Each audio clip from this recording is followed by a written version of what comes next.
We begin by praising Allah Azza wa Jal, Lord of the Alameen, which is mankind, jinn, everything that exists. And we witness that Muhammad sallallahu alayhi wa sallam is his slave and his messenger. Allah Azza wa Jal says in the Quran, بعد أعوذ بالله من الشيطان الرجيم يا أيها الذين آمنوا اتقوا الله حق تقاته ولا تموتن إلا وأنتم مسلمون. O you who believe, fear Allah, the fear that He deserves, and die not except in a state of Islam, of absolute submission to Allah Azza wa Jal in all that He ordained. My dear brothers in Islam, a couple of weeks ago we started on a topic which is the core, which destroys the core principle of Islam on this earth.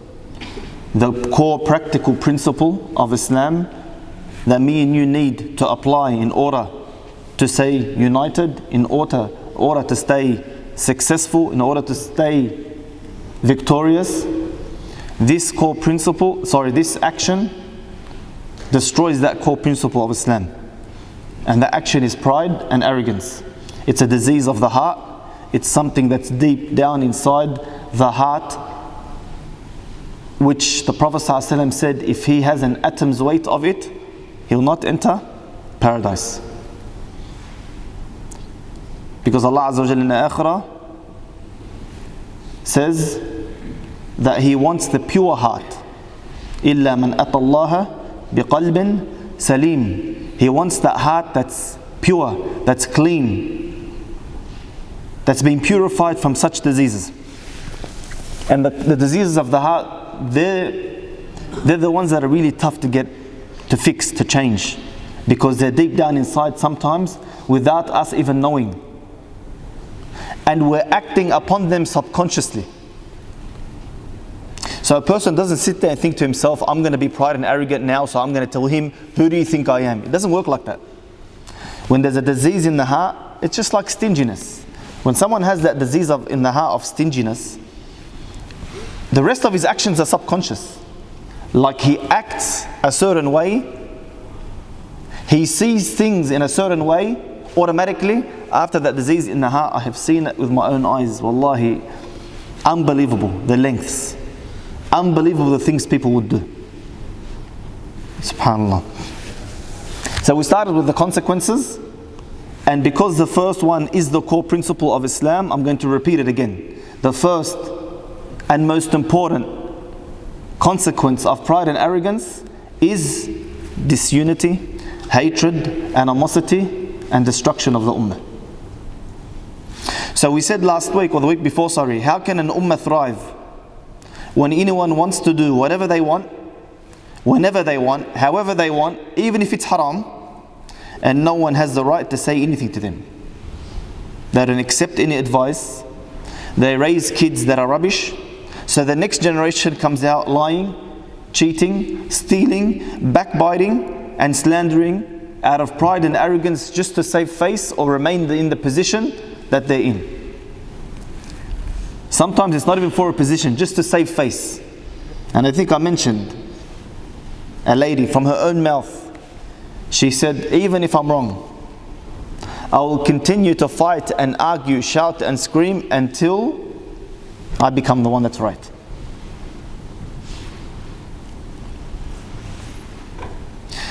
Imam El Ghazali, he says, or he states, that pride and arrogance nullifies Iman. Pride and arrogance nullifies Iman. Because he says it is not possible for a person who has pride and arrogance to love for his brother what he loves for himself. And we all know, the Prophet ﷺ said, none of you truly believe until you love for your brother what you love for yourself. The West knows this. They've studied us constantly and consistently. They know a brother won't speak to his own sister for 20 years because she forgot to invite him over once. They know we hate each other because of this pride and arrogance, and they've been playing on that disease in our hearts and pitting us against each other for centuries. It's on the $100 bill. Divide and conquer. Divide and conquer. Wallahi, this pride and arrogance has destroyed our ummah, is the reason for our ummah being in the state it is today. And we earned it. We deserve it. We earned it. Because Allah Azza wa Jal told us in the Qur'an and the Sunnah to have humility humbleness and mercy towards one another, and He'll give us victory and success. Instead, we chose the exact opposite, pride and arrogance, so we achieved the exact opposite result, which is failure and destruction. Number 2, pride and arrogance results in the prevention of worship. You can't truly worship Allah if you have pride and arrogance, even if you do the actions. Iblis himself, وَإِذْ قُلْنَا لِلْمَلَائِكَةِ اسْجُدُوا لِآدَمَ فَسَجَدُوا إِلَّا إِبْلِيسَ أَبَى وَاسْتَكْبَرَ. Iblis himself, the most honored of the jinns, the one who was in Jannah, worshipping Allah amongst the ranks of the angels. All of that was for nothing, because he had pride and arrogance in his heart. As soon as Allah told him to do sajda to Adam alayhi salam, Abba, he refused. Why? Wastakbar. And he was proud and arrogant. You created him from clay and I'm created from fire. Yes, Allah Azza wa Jal calls him in the Quran a kafir. Can you believe that? Iblis. What? A kafir is one who disbelieves in Allah. How can he be a kafir? He was there with Allah, worshipping Allah. So his pride and arrogance reached kufr. Not the kufr of disbelief, because he believes in Allah. He believes in the prophets, he believes in the angels, believes in the books. He knows he's going to Jahannam for eternity. He knows, he believes. But he is a kafir through his pride and his arrogance. One of the prominent speakers today, he tells me his own uncles, when they do sajda, what are you doing? Man, it's the 21st century, what are you doing? You're still putting your head on the floor? Allahu Akbar. Pride and arrogance just reaches kufr. How many times have you heard it before? Come to the lesson, come to the class. Me? I know everything. Brother, why don't you come to the mosque? I don't go there, man. They're all lies, they're all cheats. Brother, that's haram. Habibi, accept it, don't accept it, that's up to you. But when you come back with a reply, you're trying to teach me my deen now. What you know better than me, you're better than me now. ذكر فإن الذكرى تنفع المؤمنين. The benefit, if you're a true believer, when someone reminds you, you benefit from that reminder. You don't respond to him with pride and arrogance. Number 3, pride and arrogance results in one person's heart being sealed, blocked by heedlessness, imbecility, repulsion, and distance from Allah. Heedlessness, imbecility, repulsion, and distance from Allah Azza wa Jal. Allah Azza wa Jal says in the Quran, those who dispute concerning the signs of Allah without authority having come to them, great is the hatred of them in the sight of Allah and in the sight of those who believe. Thus does Allah seal over every heart belonging to an arrogant tyrant. Allah Azza wa Jal says it literally, word for word. Thus does Allah seal over every heart belonging to an arrogant tyrant. As opposed to the verses which talk about the ones who are close to Allah Azza wa Jal, always you'll find in there somewhere, or especially at the end, وَهُمْ لَا يَسْتَكْبِرُونَ. And they were those who did not have pride and arrogance.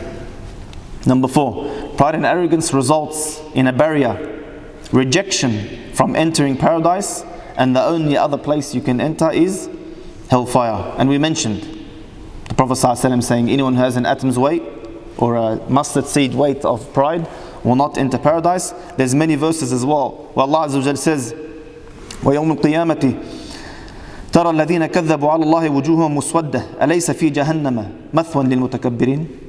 And on the day of judgment you will see those who lied about Allah with their faces blackened. Is there not in hell a residence for the arrogant? In other words, they're the ones who are going to lie about Allah. They're the ones whose faces are going to be blackened, and they're the ones who are going to be in hellfire. In another verse, Allah Azza wa Jalla literally says, "Idkhulu abwaba jahannama khalidina fiha, fabi'sa mathwal mutakabbirin." Enter the gates of hell to abide therein for eternity, and wretched is the residence of the arrogant. Wretched is the residence of the arrogant. Number 5, the punishment is according to the sin. That's a principle in Islam. We know in Islam, subhanAllah, how many times do you see something happen and you go, fine, and that person, like that was a perfect punishment? for that which he used to do. Like you see it come back exactly the same way, shape or form. And that's a principle in Islam, that the punishment, al-jaza'u min jinsil amal, is according to the type of sin. So because these people had pride and arrogance in this world, the result is that Allah Azza wa Jalla will punish them with humiliation and degradation. What's the hadith about the Day of Judgment?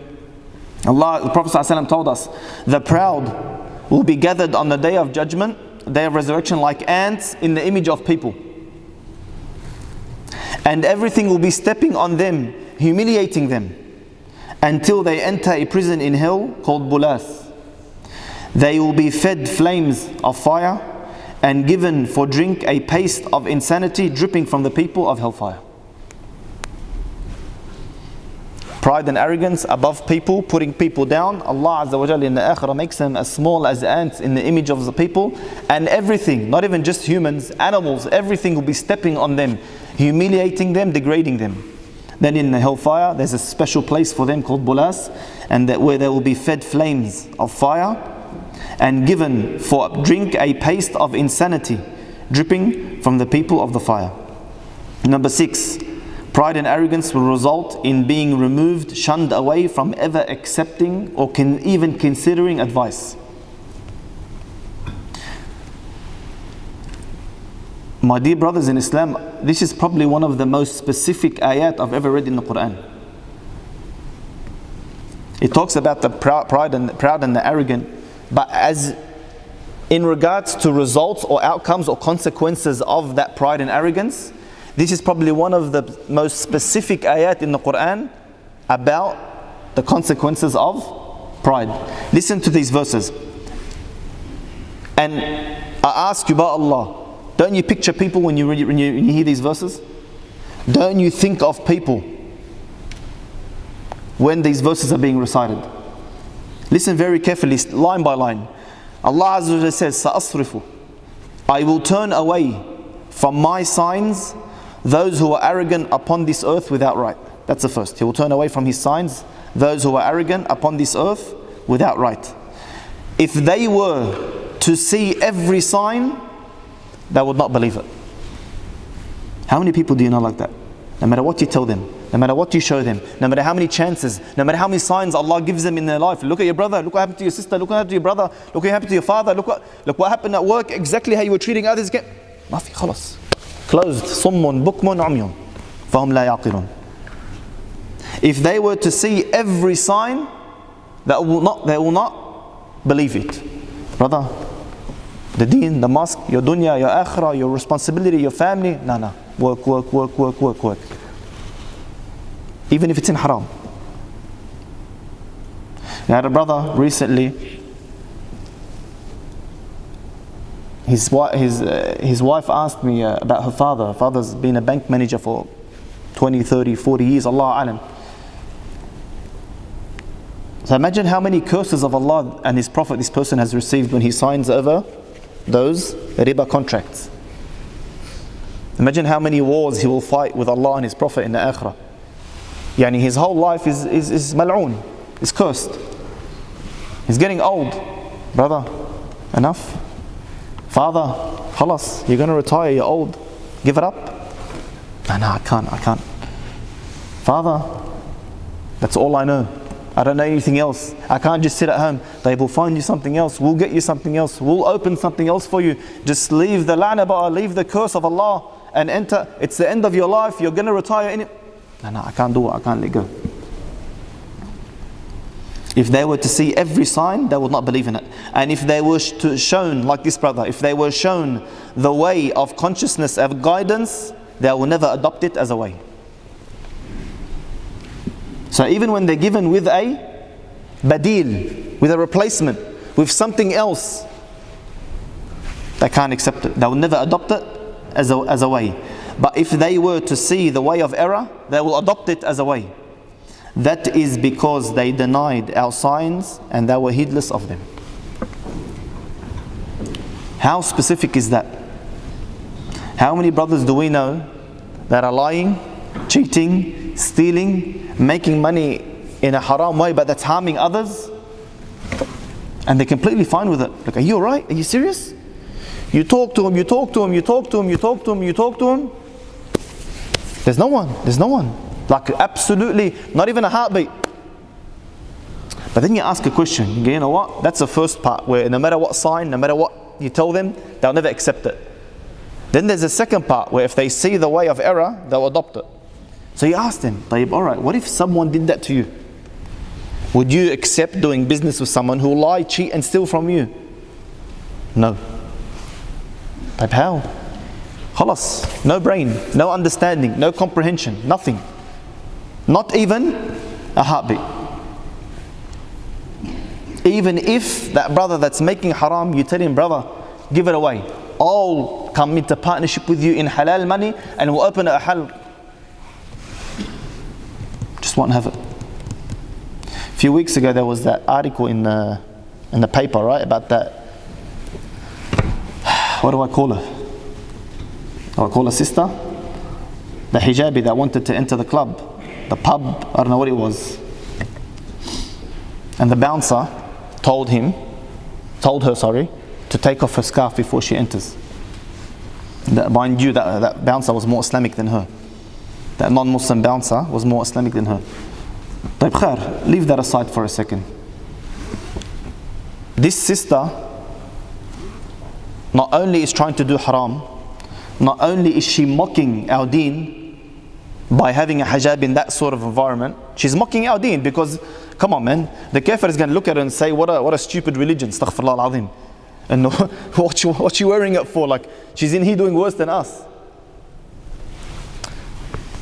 But look at the fight that she's fighting. She went all over social media. She was doing interviews, articles. She posted on the newspaper, so on and so forth. She's fighting the fight for what? For batil. She's fighting the fight of Iblis, of shaitan. And she thinks she's doing good. She's standing for her rights. Any woman should be allowed to enter the club with whatever she's wearing. She's fighting for our Muslim sisters to be able to enter with their hijabs into the club. And she's proud. She's posted it all over social media, on the newspaper, all over TV. So all of that can bear witness against her in the akhirah. If they were to see every way of guidance and comprehension, they wouldn't adopt it. But if they see the way of error, she's fighting. She's actually fighting. They would adopt it as a way. What about that sister who will fight with her brother, her father, her husband in order to do haram? Do you know how many cases the Shaykh gets like that? Her dad's talking to her, nothing to do with you. Her brother, who are you to tell me? Her husband, I want it this way or divorce me. There's kids in the middle. There's kids that are going to grow up in broken homes. There's kids that are going to cop it as they bash into each other, verbally and sometimes even physically. No. She's fighting the fight for freedom. She wants to do haram, and go see how many families are broken because of that. If they were to see the way of guidance, pride and arrogance, they would never adopt it as a way. But if they were to see the way of error, the way of Iblis, the way of kufr, they'll adopt it as a way. Muslims. Wallahi, what do I say? Muslims coming together, men, women, with non-Muslims, speaking things. I don't like anyone to tell me what to do. I want to go and do and act and try and come and go and try everything, make my own mistakes, learn from my wrong. You know all the kufr statements. I'm not a kid, I can choose what's right from. They'd go. Sometimes, wallah, sometimes you sit there, you go, you know what, go. Try drugs and alcohol and come back. Just please come back one day and tell me what it did to you. Go. Because included in that, what are they talking about, these women? They want their kids as well. They don't want to force any deen on their kids. They want them to grow up and try everything themselves and learn the right from wrong by themselves. They'd go. Sometimes, wallah, you just get upset. Go, try it. And come back to me in 10, 15 years. Tell me what your kids done to you. Or if they listen to you anymore. Act however you want. Let go. But please come back and tell me, how long does your marriage last? Go out there. Live like the kafir. But please, one day, come and let me know what you had to give up and what you had to do to be accepted by them. You see, you don't want anyone to tell you what to do, but at the end of the day, we're all slaves to something. We're all slaves to something. If you're not a slave to Allah, she's going to go out there and society is going to pressure her into giving up her humility, her honor, her modesty, her family, and wallahi, even her deen. Doesn't Allah say that in the Qur'an? They will not be pleased with you until you leave your deen and accept theirs. Go and come back and tell me, how many times did you have to sleep around just so they can accept you? What did you have to do in bed that you didn't want to do so that he can or she can like you? What did you have to give up? You know what they give up? Like forgive me, put shame and modesty aside, put even deen aside. They have to give up their humanity. Yeah, that's true, their humanity. Why? Islam tells the woman to dress like that and to act like that so that the other person looks at it as a human instead of an object. When I decide to deny all that, take off my clothes and act like them, then whoever's going to be looking at me is only going to be interested in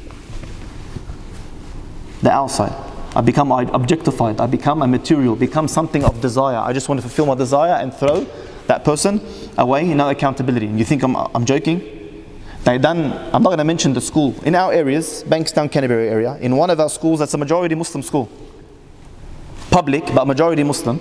They done a survey a few years ago. One of the teachers in the field, they told me 100% of the girls that are sleeping around from the age of 12 to 16 in school, 100% of them said they were doing it in order for them to be accepted or to be liked. 100% of them. This isn't made up, this is a statistic they did, not us. And that's not even the worst part. You know, just a few weeks ago there was a case as well at one of the universities. A sister was abused, Muslim, was abused verbally, physically and sexually by someone. Mind you, he did it to 11 women before her. 11 women before her.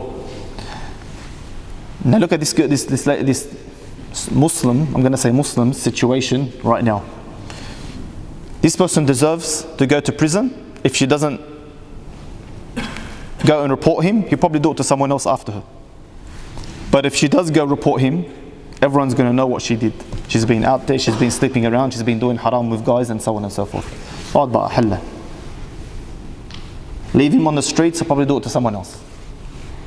Expose him, she gets exposed. Why do you think the other 11 didn't report him? He knows what he's doing. Yeah, alright, go tell him. I did 1, 2, 3. I'll tell them you're doing 1, 2, 3. You'll never get married, you'll never this, you'll never that. No one will look at you again.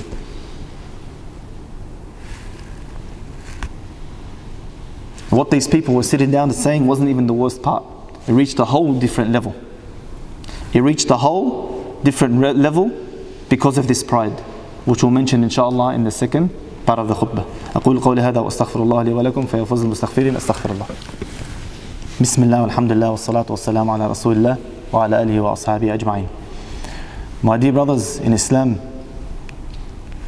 one of the main effects of pride and arrogance is rejecting the truth. We said the two categories of the person who has pride and arrogance. The Prophet ﷺ described them as one, rejecting Allah or His rulings, and number two is degrading and belittling people. The first and foremost is rejecting the truth, rejecting Allah Azza wa Jal.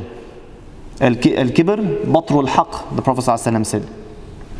You know this group of sisters, I think there was a few men in there as well, that were sitting around speaking. Some of them were Sunni, some of them were Shia. There was a few Christians in there that were saying, I want to do and come and go and learn for myself and so on. You know where they reached at the end? The Christian said, all your mashayikh and all your religious brothers, they only use the deen to try to control you. All they're good at saying is, قال Allah and قال Rasul. Allah said and the Prophet said. They don't really care about the deen. They didn't really say that. They just want to control you. And then the sisters started saying, yeah, you're right. Yeah, you're right. Reached kufr. They reached kufr. Who cares about Allah? Who cares about the Prophet? They didn't really say that. This was just something made by men to control you. And they're nodding, yeah, you're right, you're right. Hasbunallah wa ni'mal wakil. So there's a lot of effects. I've got 4, 5, 6, 7, 6 main effects of pride and arrogance in this community that's happening. And each and every single one of these 6 or 7, I've got examples happening in our community today. But because of time, let's just skip over that and look into the solutions, the cure. Number 1, remember Allah Azza wa Jall's blessings upon you, for indeed all virtue and excellence you possess is given to you by Allah. That's number 1. The statement of one of the scholars of the past, I can't remember which one now, he said, if Allah gives you a blessing and you do not thank Him, that blessing ends up turning into a punishment. Allah Azza wa Jalla literally says in the Qur'an, and Allah has extracted you from the wombs of your mothers not knowing a thing. Wallahi, if Allah didn't teach us while we were nothing in the mother's stomach to suck, when we would come out of the mother's stomach, we wouldn't even know how to drink the milk and would be dead in hours. Allah extracted us from the wombs of our mothers not knowing a thing, and He made for you hearing and vision and intellect, perhaps that you may be grateful. Not so you can show off with it in front of the people. Look at my beauty that I had nothing to do with it. Look at my strength which I had nothing to do with. If you would contemplate this, you would ascribe all blessings to Allah, and you would realize that these blessings require thanks to the one who bestowed them upon you, rather than using them to promote yourself above others, for verily the one who gave you them is able to take them away. I've got at least 7, 8 different examples for this. Even the non-Muslims, they have that statement. What is it? Oh, how the mighty have fallen. Oh, how the mighty have fallen. Allah gave, wallahi, He can take it away in an instant. And we've seen so many people, billionaires 1 second, the next second, not only have they lost everything, but they've taken their life. They've taken their life. Suicide. The most healthy, the most fit athletes, one accident. Loses his wife, loses his kids, loses his fortune. Not only that, he can't even get up and paralyzed in bed. Paralyzed in bed. Number 2, following the example of Rasulullah in his humility and reading his seerah. Please don't tell me I've read the seerah. Please don't think I'm exempt, I've gone through the seerah. If we're not enacting the seerah point by point, then we still should be reading it.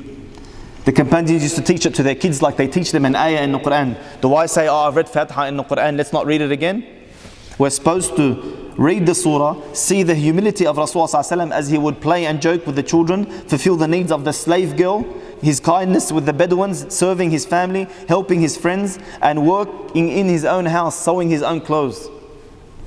In many other incidents. Number 3, remember the akhirah is where we're all going, so prepare for it. What is there to be proud about when all that you possess will cease to exist and you will stand in front of Allah with nothing? Why should we be proud of something which is going to be gone? It could be gone tomorrow. This is where the proud and arrogant will be thrown into hellfire, as the hadith states. When the Prophet ﷺ asked them, shall I inform you of the people of hellfire? They said, yes, Ya Rasulullah. He said, they are those who are violent, arrogant and stubborn. Number 4, read the story of the pious predecessors. This helps remedy the sickness of the heart. We know the stories, I don't have to go through them. Umar al-Khattab radiallahu anhu, herding the sheep, when he put himself down, humiliated in front of everyone, himself in front of everyone. Abu Dhar, when he accidentally said son of a black woman, then he put his head on the floor and he made an oath, I would not raise my head until Bilal puts his foot on my neck. The Khalifa of the Muslims, can you imagine? Wallah, forgive me, I'm taking too much time. Khalifa of the Muslims. Wallahi, a story which makes the hair stand, but there's not enough time. The story of the pious predecessors. This is what will remedy the heart. And then I'll just stop here, there's the last one. Remember that whatever special strength or skill you may have, many have come before you with much more than what you have. But where are they now? Destroyed, annihilated, worm food. Instead, recognize how much you lack compared to those who are above you, and learn and benefit from them, and then help those who are below you, so that they may, with your wealth and knowledge, also rise. I ask Allah Azza wa Jal to purify this ummah from the sickness and the disease of pride and arrogance. I ask Allah Azza wa Jal to remove any pride and arrogance or any future pride and arrogance that we may have. I ask Allah Azza wa Jal to allow us to face Him with a pure and clean heart and to attain the highest levels through this pure and clean heart. Ameen. I wanna be in Jannah, Jannah, Jannah, Jannah. Every Muslim dreams to be up in Jannah, Jannah, Jannah, Jannah. A pious person's destiny. Inshallah in Jannah, Jannah, Jannah.